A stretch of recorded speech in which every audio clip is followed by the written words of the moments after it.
하나님 말씀을 받겠습니다. 창세기 3장 20절 21절 말씀. 아담이 그의 아내의 이름을 하와라 불렀으니 그는 모든 산자의 어머니가 됨이더라. 여호와 하나님이 아담과 그의 아내를 위하여 가죽옷을 지어 입히시니라. 아멘. 오늘 말씀의 제목은 이 가죽옷의 복음. 저도 이런 제목을 처음으로 한번 잡아봤어요. 가죽옷의 복음. 그 가죽옷에서부터 들려오는 복음의 소리를 한번 들어보자, 이런 주제로 같이 생각하겠습니다. 하나님은 은혜의 하나님이신 줄 믿습니다. 그래서 성경은 하나님 뭐라 그러냐면 God is the God of all grace, 모든 은혜의 하나님이다, 그렇게 표현했어요. 그 미국의 위대한 신학자요 또 목회자인 요나단 에드워즈의 이야기인데, 이분에게 딸이 있었어요. 성격이 좀 괴팍하고, 아이고 저 딸 저거 어떻게 시집 보내나 걱정이 태산 같았는데, 이 에드워즈 목사님이 프린스턴 신학교 교장 시절에 놀랍게도 자기 딸에게 어떤 청년이 청혼을 해왔어요. 청년이 보니까 매우 훌륭합니다. 그래서 이 목사님이 마음에 좀 양심에 걸린 거죠. 아이고 저렇게 훌륭한 청년한테 내 딸 저거 인간 같지도 않은 딸을 줘서 되겠나. 그래서 청년에게 충고를 합니다. 내 딸하고 결혼할 생각 말게. 제가 따님을 사랑해도 안 됩니까? 사랑합니다. 글쎄 안 돼. 따님도 저를 사랑하고 있는데요. 아버지의 반대가 계속됩니다. 내 딸 자격이 없네. 무슨 말씀을 그렇게 하십니까? 따님도 그렇잖아 아닙니까? 그러니까 이 아버지 에드워드 목사님이 좀 약간 역정이 들어있는 목소리로 그렇게 말하더랍니다. 젊은이, 고집 좀 부리지 말게. 아무나 하고도 살 수 있는 거는 하나님의 은혜뿐이네. 그러면 자네가 하나님인가? 농담을 했는데 이게 안 통하네. 좀 생각해 보세요. 이게 굉장히 웃기는 이야기인데, 나중에라도 웃으면 웃으십시오. 하나님은 아무리 큰 죄인이라도 용서하시고 구원을 베푸시고 긍휼을 베푸시는 분이신 줄 믿습니다. 주님은 한량없는 은혜의 하나님이세요.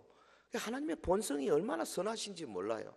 그래서 하나님의 경륜, 하나님의 행동, 모든 것들은 그 뿌리가 선하신 하나님의 본성에서 올라오는 겁니다. 그래서 우리가 하나님께 가까이 나가기만 하면 하나님은 반드시 우리를 도우시고 우리에게 복 주시고 우리의 길에 장애물을 거두어내시고 마침내 위대한 하나님의 나라로 인도해 주실 줄로 믿습니다. 그 신학적으로 말하면 그 하나님을 뭐라 그러냐면 유복적 속성의 하나님이다, 그렇게 말해요. 하나님은 복이 있어요. 복. 하나님은 가까이 오는 자에게 다 복 주시기를 원하시지, 귀찮아하거나 싫어하거나 아이고 야 니 나하고 안 맞는다 그렇게 안 하십니다. 인간하고 틀려요. 이 태초에 하나님께서 에덴의 동산을 창설하시고 최초의 인류를 위해서 얼마나 완벽한 환경을 만들어 주셨습니까? 아담 하와는 뭐 그럴 수 없는 좋은 조건에 살았죠. 그리고 아담 하와의 소위 내면, 자아, 셀프만 하더라도 완전히 통합된 자아를 가지고 있지 않습니까? 걱정도 없지요, 불안이 없지요, 초조가 없지요, 무슨 정신적인 장애가 없지요, 악몽도 꾸지 않지요, 뭐 미래에 대해서 조금도 불안하지 않습니다. 좋은 조건, 최고의 조건을 줬는데 인간이 교만하고 인간이 하나님하고 비슷하게 되어보려고 그만 딱 한 가지 하지 말라는 그거를 기어코 범해가지고 죄를 지었지 않습니까? 그래서 그 결과 엄청난 불행이 아담 하와뿐 아니라 오고 오는 모든 인류에게 주어지게 된 것입니다. 그래서 오늘 본문 창세기 3장의 앞부분에 보면 범죄한 인류를 하나님이 찾아오시죠. 그래서 아담에게 하와에게 뱀에게 착착 묻고 또 심판을 하시지 않습니까? 그 다음에 그 하나님께서 아담에게 야단치시고 심판하시고 하와에게 그리 하면서도 그 속에 뭐가 보입니까? 자비가 있고 긍휼이 있고 하나님의 은혜가 그 속에 아주 너무나 놀라운 모습으로 들어있는 것을 발견하게 되죠. 예를 들면 15절에 봅시다. 15절, 내가 너로 여자와 원수가 되게 하고 내 후손도 여자의 후손과 원수가 되게 하리니. 여자의 후손은 내 머리를 상하게 할 것이요 너는 그의 발꿈치를 상하게 할 것이니라. 할렐루야. 우리 원시 복음이라 그러지 않습니까? 여자의 후손, 말하자면 예수 그리스도 오셔서 십자가에서 피를 뿌려 죽으셨지만은 사실은 그 결과로 뱀의 머리, 사탄의 머리를 완전히 짓뭉개 버리시고 우리를 모든 죄로부터, 사망의 권세로부터 건져내신 거죠. 이 복음이 바로 여기부터 시작됐습니다. 그리고 오늘 본문 20절입니다. 20절 같이 할까요? 시작. 아담이 그의 아내의 이름을 하와라 불렀으니 그는 모든 산자의 어머니가 됨이더라. 지금까지 단순하게 이 여인의 이름이 없었어요. 그냥 이샤, 히브리 말로 여자가 이샤고 남자가 이쉬입니다. 남자가 먼저예요. 이쉬에다가 여자가 갈비뼈에서 나왔기 때문에 거기다가 모음을 갖다 탁 붙여가지고 이샤 된 거예요. 레이디 퍼스트가 아니라고. 이씨가 먼저예요. 그래서 각 가정의 가장은 남자가 돼야 된다니까요. 예? 여러분 예수 안 믿는 남편들 어떻게든지 예수 믿게 해서 세대 좀 만들어야 돼요. 여러분의 지상 명령이에요. 그동안에는 그냥 여자로 불렸어요. 이샤로 불렸는데 여기에서 지금 이름이 부여되는 순간입니다. 하와 그랬어요. 그러니까 성경에는 이름이 많은 경우에 그 이름을 가진 자의 특성, 그 이름을 가지고 있는 존재의 가치를 이야기하지 않습니까? 성경에는 이름대로 돼요. 예, 좋은 이름이면 좋은 사람이 됩니다. 엘리야, 야는 여호와죠. 엘리, 마이 갓, 여호와는 나의 하나님이다. 그 엘리야 선지자는 자기 이름이 여호와는 나의 하나님, 이 신앙 고백하고 돌아다니는 거죠. 사무엘, 하나님께서 들으셨다. 샤마, 들었다. 그러니까 사무엘은 날마다 하나님 말씀을 듣고 사는 거죠. 할렐루야. 이름이 좋아야 돼요. 박순오, 임금순자, 늦어로자. 늦게 임금이 된대요. 난 왜 그렇게 지었는지 모르겠는데. 그래서 저는 심기일전하고 제 아들 이름으로 용희, 용 녹여서 희 빛내라. 그래서 이 세상을 그냥 네가 녹아져라. 그래서 빛을 내라 이랬는데 모르겠어요. 지금 저 미국의 커네티컷에서 빛을 좀 내고 있기는 한데 이름이 중요하다고요. 여기 지금 보십시오.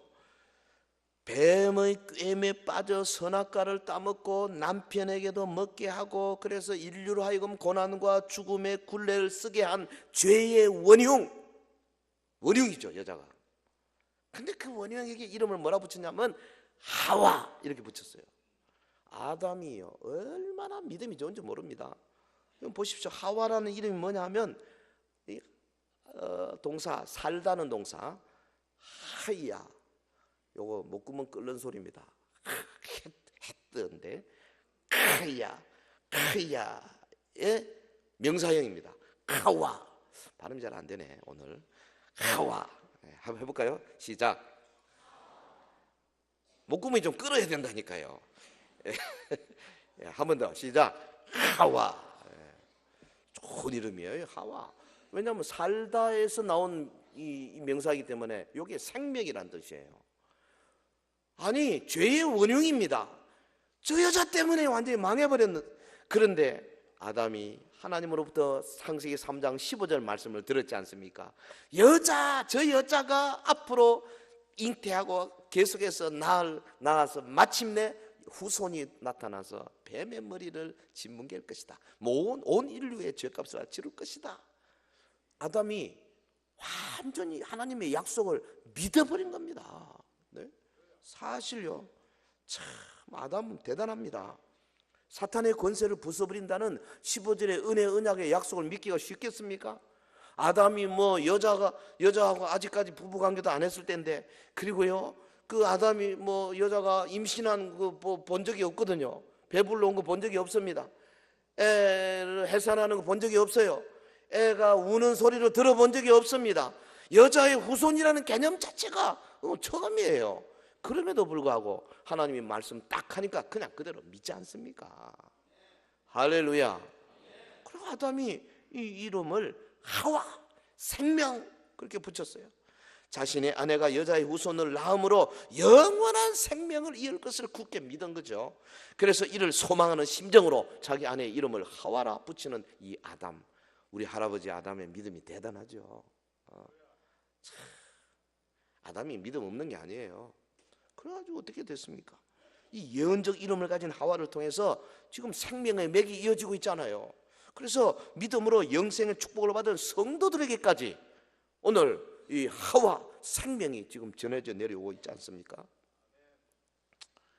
그래서 그 모습을 보고 아담이 믿음으로 하와라 이름하는 것을 보고 21절 오늘 본문이 시작이 됩니다. 같이 할까요? 시작. 여호와 하나님이 아담과 그의 아내를 위하여 가죽 옷을 지어 입히시니라.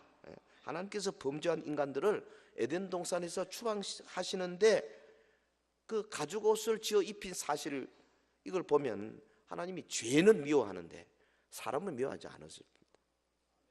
그래서 사람에게 어떻게든지 회복시키고자 시키시는 그 하나님의 그 따뜻한 마음, 그 사랑이 막 우리 가슴 속에 점여 들어오지 않습니까? 그리스도의 대속 사업을 통해서 인류 구원의 소망을 갖게 하는 장면이에요. 자, 오늘 이 가죽옷 지어주신 하나님의 이야기, 그 속에 들어있는 이 생명의 복음의 소리를 귀 있는 자는 듣게 될 줄로 믿습니다. 자, 첫 번째 소리가 뭐냐 하면 하나님은 사람의 필요를 채워주신다. 하나님은 사람이 이 땅에 살면서 필요한 모든 것들, 소위 necessities of life, 우리 삶의 모든 필요한 것들을 채워주시는 분이시다. 가죽옷을 통해서 우리가 이것을 배울 수가 있어요. 여호와 하나님이 아담과 그의 아내를 위하여 가죽옷을 지어 입히시니라. 인간이 만들어 입은 옷, 그 7절에 나오지 않습니까? 무화과 나무 잎을 통해서 이제 하체를 가렸는데요. 7절에 나오는 그 아담 스스로 만든 무화과 나무 잎. 근데 하나님은 그거는 안 된다. 짐승을 죽여서 짐승의 가죽을 벗겨서 그 질긴 가죽 옷을 지어 입히셨어요. 이 7절에 아담이 만든 무화과 나무 잎 치마 하고르, 요거는 보면은 단순히 그 엉덩이 둘레를 가리는 거예요. 그런데 하나님이 만들어 주신 가죽 옷 캐토네트, 요거는 뭐냐면 이 상체를 가리고 무릎까지 내려오는, 요즘 같으면 가멘츠입니다. 말하자면 외투예요. 하나님께서 이 질긴 짐승의 가죽으로 온몸을 감싸는 외투를 지어 입히시는 자비를 베푸신 거예요. 에덴 동산을 떠나서 이제는 험한 세상에서 살아야 할 아담과 하와 아닙니까? 인간이 얼마나 힘들겠어요. 근데 하나님이 긍휼을 베풀어 주셔가지고 그들의 필요를 채워 주셨어요. 성도 여러분, 가죽 옷 딱 하면 우리 속에 하나님은 우리가 필요로 하는 것들을 채워주시는 분이시다, 요 사상이 들어와 있기를 주의 이름으로 축원합니다. 하나님은 우리가 갈급해하고 우리가 막 바라고 소망하고 구하고 찾고 두드리고 하면은 가만 못 계세요. 아이고, 저렇게 원하는데 내가 줘야지. 근데 조건이 있습니다. 순수한 마음으로 원해야죠. 순전히 하나님만 의지하는 마음으로 구하면 반드시 주시는 분이신 줄 믿습니다. 사실 여기 보면요, 이 에덴 동산에서 나가야 하는 아담 하와를 위해서 옷을 지어 주실 때에 아담에게는 사실은 이 옷이라는 개념, 소위 클로드, 자기의 몸을 이렇게 무엇을 가지고 덮는다는 개념 자체가 없을 때입니다. 에? 그들 앞에 닥치는 험한 자연 환경이 어떤가를 전혀 모르고 있는 때예요. 지금 하나님이 그걸 아셨죠. 인간의 범죄로 말미암아 자연까지 오염되고 훼손됐다는 사실을 알게 되었습니다. 짐승까지 혹은 작은 곤충까지, 기생충까지, 혹은 박테리아, 세균까지 인간을 향해서 막 공격해 들어온다는 사실을 알게 된 거죠. 추우면 감기 걸리게 될 거 아니겠어요? 입어야죠, 옷을. 하나님은 그들에게 옷을 어떻게 만드는가를 보여주셨어요. 자연을 어떻게 이용하는가를 보여주셨어요. 하나님의 긍휼입니다. 하나님은 사람들의 필요를 채워주시는 분이에요. 사실 무화과 나무 잎으로는 안 되는 겁니다. 무화과 잎사귀가 어떻습니까? 조금 지나면 쉽게 말라지고 부서지고, 그래서 그거 가지고는 무슨 뭐 더 이상 인간의 외부를 가려줄 의복으로 적합하지 않지 않습니까? 뭘 의미합니까? 인간이 가지고 있는 얕은 지식과 인간의 지혜로는 험한 세상을 견딜 수 없는 거예요. 하나님이 도와주셔야 돼요. 하나님이 함께해 주셔야 돼요. 하나님이 섭리해 주셔야 돼요. 할렐루야. 너무 똑똑한 척 하지 마세요. 저는 아무것도 모릅니다. 도와주셔야 되겠습니다. 누가 예수 제일 잘 믿는 사람인지 아십니까? 별거 다 하나님 가서 구하는 사람 제일 잘 믿는 사람이에요. 아이고 주님, 요 문제에 있어서는 제가 알아서 하겠습니다. 가만 계십시오. 그 아주 문제 많은 사람이에요. 하나님은 우리를 어린아이처럼 다루십니다. 그래서 어린아이처럼 처음부터 끝까지 모든 것을 주 앞에 맡기고 의뢰하고, 그래야 하나님의 도우심 손길이 온다 그 말이죠. 하나님은 사랑이세요. 그래서 우리의 필요를 채워주시고 우리로 하여금 하나님이 채워주신다는 사실을 뇌리에 꽉 박아놓기를 원하십니다. 그런데도 우리 참 자주 잊어버려요. 갑자기 몸이 막 열이 막 납니다. 그러면 우리 성도들이 맨날 가르치는데도 막 열이 나고 힘들면 어떻게 합니까? 먼저 딱 엎드려 기도해야 되는데, 여러분 머릿속에, 할렐루야, 머릿속에 뭐가 들어와요? 약방. 아프면 먼저 병원, 동산, 저 영대, 먼저 병원부터 먼저 생각나고 약방부터 먼저 생각나는 우리 인간들이라 그 말이죠. 제일 먼저 뭐가 생각나야 됩니까? 주님의 도우심, 주님의 간섭, 주께서 역사하심, 이거 생각나야 돼요. 할렐루야. 여러분 길을 가다가 길을 잃어버렸습니다. 내비게이션이 말을 안 들었습니다. 뭐부터 하십니까? 누구한테 물어보지? 제일 먼저 뭐부터 해야 돼요? 주여 좀 가르쳐 주세요. 주님께 작은 것부터 큰 것까지 주 앞에 의뢰할 때에 주님이 도와주시는 거예요. 하나님은 우리의 삶의 모든 필요를 채워주시는 분이신 줄 믿습니다. 잊어버리지 마십시오. 우리의 기본적인 필요를 채우시는 하나님, 그분을 찬양하십시오. 다만 기억해야 할 것은 우리가 그분을 신뢰하고 그분을 따를 때 하나님이 도우실 수 있다는 사실. 하나님은 우리가 주께서 말씀하신 바를 그대로 행할 때, 순종할 때, 그때 우리를 도우시고 우리의 필요를 채워주시는 분이신 줄 믿습니다. 하나님은 우리의 필요를 채워주신다. 가죽옷에서 들려오는 복음의 소리입니다. 두 번째, 가죽옷에서 뭘 발견합니까? 죄가 문제. 죄는 불행과 죽음을 가져온다. 이게 두 번째입니다. 죄는 불행과 죽음을 가져온다. 가죽옷 이야기에 담겨있는 복음의 또 다른 면입니다. 죄는 인류에게 참혹한 불행과 심지어 죽음을 가져온다. 옷을 짓기 위해서 짐승의 가죽이 사용된 것은 인간을 위해서 짐승이 피 흘리고 죽은 것을 말하는 거 아니겠어요? 여러분, 인간이 지은 죄를 감싸기 위해서 죄 없는 짐승이 대신 죽은 겁니다. 동물이 살해당하는 장면 여러분 보신 적 있습니까? 동물도 조그마한 곤충 파리 잡는 거 이런 거 말고요. 적어도 좀 닭 정도는 돼야지. 저희는 그 어릴 때 그래도 저 시골에 살아가지고 저도 닭을 여러 많이 잡아봤어요. 예. 닭 그거는 참 안 죽어요. 모가지를 한 3바퀴, 5바퀴 정도 돌려도 안 죽어요. 좀 잔인하지만 그때는 뭐 다른 방법이 없잖아요. 오늘 생일인데 닭고기 국을 먹어야 되는데 어떡하겠어요. 그래서 한 4바퀴 돌리면 이게 좀 길어지거든요, 목이. 그럼 도끼를 딱 들고 탁 치지 않습니까? 한 번에 잘 쳐야 돼요. 이거 잘못 치면 이거 바닥바닥 날고 막 굉장합니다. 완전히 모가지가 분리가 됐는데도 이 닭이 몸뚱어리가요 보통 3번은 뛰잖아요. 툭툭툭. 그리고 막 피가 막 솟구치고요. 이 뭐 닭은 작으니까 좀 그렇다 합시다. 여러분 양 잡는 거 보신 적 있어요? 잘 안 죽습니다. 똥도 싸고요. 뭐 대단합니다.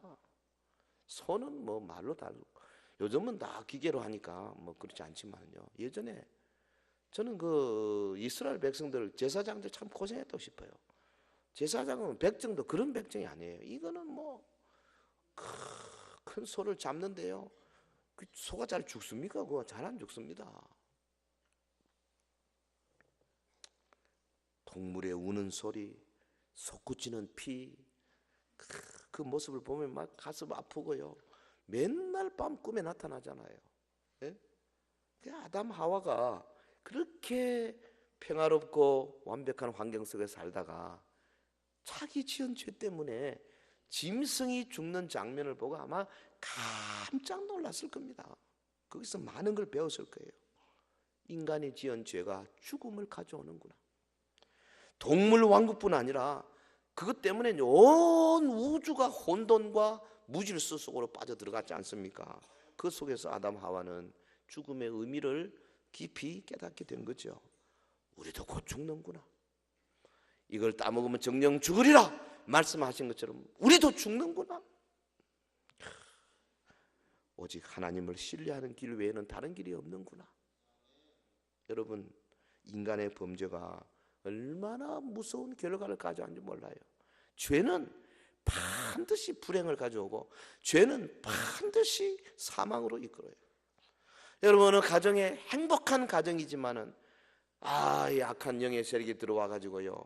가장 남자가 그만 자기 가정에 자기 아내 외에 바깥에 있는 다른 여자와 썸씽을 하는 순간 그 가정은 불행으로 줄다름치기 시작하는 겁니다. 아차 하는 순간에 사정없이 결국은 비극으로 끝나는 거죠.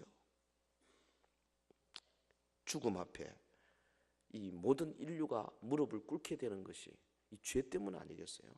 가죽옷 짐승이 죽는 모습을 보고 죄는 불행과 죽음을 가져온다.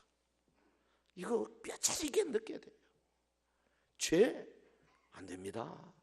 절대 용납하면 안 돼요. 레온 우드 박사가요. 그 이스라엘 백성의 광야 생활에서 이제 있었던 일들을 언급하면서 이렇게 이야기를 했어요. 징계를 받은 남자 60만, 여자 60만, 120만 명이 광야 유랑 기간 정확하게 38년 6개월 정도 될 것 같은데 그동안에 120만 명이 죽었다면은 계산하면 매일 85명 가량이 죽었다는 계산이 나오는데 장례 치르는 시간을 12시간 정도 잡는다면은 매 시간 1시간에 7명씩 장례를 치러야 했을 것이다. 제가 깜짝 놀랐어요. 나 그런 생각 안 해봤거든요. 그냥 막연히 40년 동안에 다 죽었다 막연히 생각했는데 가만히 계산해 보니까요. 일주일에 여러분 그 장례 한 번만 있어도 우리 교역자들 바빠요. 임종 예배 가야죠, 입관 예배 가야죠, 발인 예배 가야죠, 하관 예배 가야죠. 그 다음에 또 사모 갔다 와서 또 이게 그런데 매일도 아니고 1시간당 7명씩 장례를 치렀다면은 난 모세가 어떻게 살았는지 나는 도저히 상상이 안 돼요.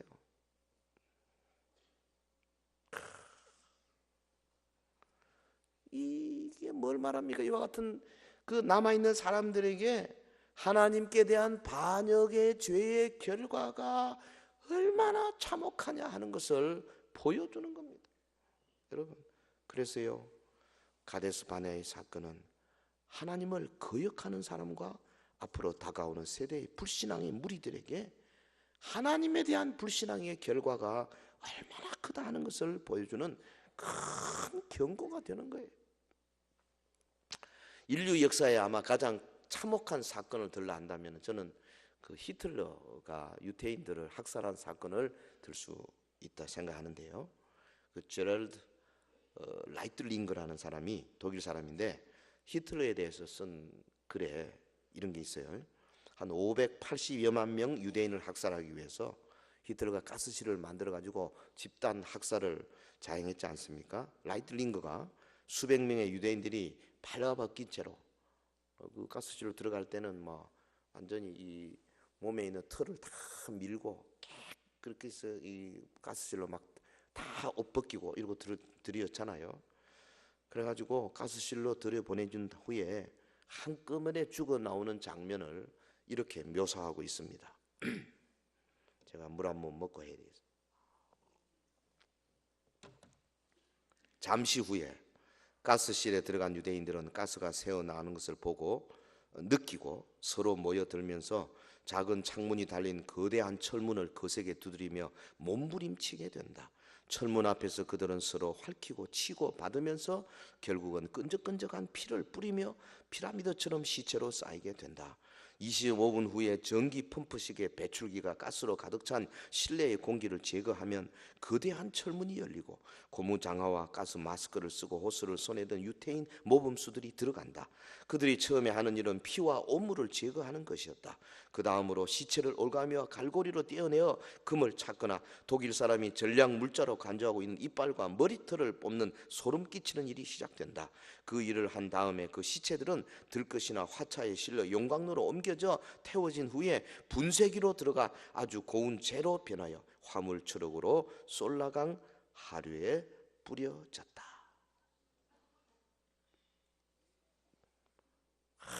이 죄가요, 사람을 얼마나 악독하게 만드는지, 얼마나 비참하게 만들어 왔는지. 하나님이 짐승을 잡아서 가죽옷을 지어 입히신 것은 인간의 필요를 채워주는 그런 수준 정도가 아니라 범죄로 말미암아 시작된 이 어마어마한 불행과 죄의 문제를 해결하기 위한 것이었습니다. 할렐루야. 짐승이 피 흘린 것은 인간의 죄를 대속하기 위해서 십자가에서 희생의 피를 흘리신 그리스도의 속죄 사역을 예표하는 겁니다. 하나님께서는 인간이 범죄하자마자 피 흘림을 통한 속죄의 방법을 제시하신 겁니다. 죄는 인간에게 불행과 죽음을 가져왔다. 가죽옷이 우리에게 막 소리치고 있잖아요. 그리고 세 번째, 가죽옷의 복음. 하나님은 죄인의 수치를 가려주신다. 21절, 여호와 하나님이 아담과 그의 아내를 위하여 가죽옷을 지어 입히시니라. 하나님이 하와에게, 아담에게 가죽옷을 지어 입히신 것은 앞으로 낙원 외부에 그친 환경을 준비하기 위한 것일 뿐 아니라 죄악으로 인한 인간의 수치를 가리워 주기 위함이었어요. 사실 무화과나무 잎사귀로는 수치를 가릴 수가 없잖아요. 적합하지 않습니다. 하나님은 인간을 낙원에서 추방하기 앞서서 가죽옷을 지어 입히심으로 그들의 수치를 가리워 주셨어요. 여러분, 가죽옷의 복음에는 하나님께서 범죄한 인류의 수치를 가려주신다는 메시지가 분명히 들어가 있습니다. 이를 위해서 아무런 죄도 없는 짐승의 희생이 요구되었습니다. 이 세상이 이제 창조되고 난 다음에 최초의 죽음이 누구에게 왔습니까? 죄를 범한 인간에게 온 것이 아니라 죄도 없이 인간의 수치를 가려주기 위해서 죄 없는 짐승에게 죽음이 찾아왔어요. 이게 뭡니까? 이 사건 속에는 죄 없는 예수 그리스도, 우리 죄악의 수치를 가리기 위해서 피 흘려 죽으신 십자가 사건이 함축되어 있어요. 예수 그리스도는 인간의 추악한 죄를 가리기 위한 의의 옷을 만들기 위해서 자신이 죄가 없었음에도 불구하고 죽임을 당하셨어요. 하나님께서 인간의 더러운 죄를 가려주시기 위해서 죄 없는 짐승을 희생시키셨듯이 죄 없으신 당신의 독생자 예수 그리스도를 희생양으로 세워주신 겁니다. 성도 여러분, 가죽옷의 복음이 전하는 메시지는 하나님이 죄인의 수치를 가려주신다는 것. 사실 가죽옷은 인간의 외적인 수치는 가릴 수 있었지만은, 그러나 내면에 있는, 인간 내면의 깊이 자리 잡고 있는 영적인 수치는 가죽옷으로 가릴 수가 있는 것이 아니지 않습니까? 더욱이 그런 수치는 인간을 단지 부끄럽게 하는 차원을 넘어서 인간을 멸망으로 이끌어가는 수치거든요. 그래서 하나님께서 죄 없으신 예수 그리스도를 이 땅에 보내시고 죄인을 대신해서 피 흘리게 하신 겁니다. 그래서 그로 말미암아 의의 옷을 만들어 인간의 근본적인 수치를 가리워주게 하셨습니다. 할렐루야. 우리 복음에는 이 예수 그리스도의 의의 옷이 얼마나 놀랍게 치장이 되어 있는지 몰라요. 그러므로 인간이 죄책감과 수치심을 벗어버리고 죄에서 구원받을 수 있는 길은 오직 우리를 대신하여 피 흘려 죽어주신 그리스도의 의를 힘입는 길 외에는 없는 겁니다. 그래서 사도 바울이 고린도후서 5장 21절에 그랬습니다. 하나님이 죄를 알지 못하신 이를 우리를 대신하여 죄로 삼으신 것은 우리로 하여금 그 안에서 하나님의 의가 되게 하려 하심이라. 사랑하는 성도 여러분, 당시에 아담 하와가 희생된 짐승의 가죽옷을 입음으로 수치를 가렸던 것처럼 십자가에서 희생의 보혈을 흘리신 그리스도의 의를 옷 입는 모든 자들은 그가 지은 죄가 무엇이든 간에 그 모든 죄의 수치를 온전히 가리울 수 있는 줄 믿습니다. 우리는 오직 주 예수 그리스도로 옷 입고 거룩함을 얻는 새 사람이 되어야 할 줄로 믿습니다. 가죽옷의 복음. 그리고 여기서 한 가지 더 우리가 생각해야 할 것은 가죽옷에는 더 깊은 뜻이 있다는 것. 죄를 범한 인간의 수치를 가리기 위해서 생명 희생이 필요하고, 아담 하와는 거기 서서 이 사실을 깨달아야 했고, 가죽옷 이야기에서 하나님이 말씀하신 여자의 후손이 당할 상처의 깊은 의미를 우리가 알 수 있고, 뱀의 머리를 상하하는 것의 의미를 미루어 짐작할 수 있는데, 여러분요, 희생 제물이 피를 흘려 목숨을 버렸듯이 구주께서 자신의 피를 흘려 인류의 죄를 대속하신 구속의 역사가 이 가죽옷의 이야기에 진하게 배어 있음을 아는 사람이 복이 있는 사람이에요. 피 흘림, 이 길만이 하나님과 우리 인간들이 화목하는 유일한 길 아닙니까? 인류의 역사는 바로 이 피 흘림의 역사예요. 일찍이 아담의 아들 아벨은 하나님이 기뻐 받으시는 제사를 드렸지 않습니까? 그래서 그 형 가인에 의하여 피 뿌리고 죽임을 당했습니다. 홍수 후에 노아는 제단을 쌓고 짐승의 피를 뿌려서 하나님 앞에 제사 드릴 때에 하나님께서 그 피맛을 흠향하셨다 그랬습니다. 갈대아 우르에서 가나안으로 옮겨온 아브라함은 가는 곳곳마다 제단을 쌓아서 짐승의 피를 뿌렸습니다.